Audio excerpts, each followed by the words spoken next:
శారా అనే మాటకు రాజకుమారి అని అర్థం. నవ్వును బహుమతిగా పొందినటువంటి స్త్రీ ఈ శారా. అబ్రహాము భార్య ఈ శారా, తెరహు యొక్క కోడలు. ఈమె పేరు బైబిల్లో 61 సార్లు వ్రాయబడింది. అబ్రహాముతో వివాహం అయ్యాక చాలా కాలం వరకు ఆమెకు సంతానం లేదు. ఆమె కుటుంబీకులు విగ్రహారాధికులు. దేవుడు ఇచ్చిన వాగ్దాన నెరవేర్పును కన్నులారా చూడగలిగిన ధన్యజీవి ఈ శారా. బైబిల్లో మరణం గురించి చెప్పబడిన ఏకైక స్త్రీ శారానే.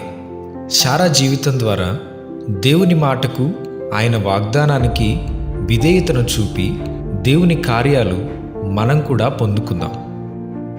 దేవుడు మిమ్మును దీవించునుగాక. ఆమేన్.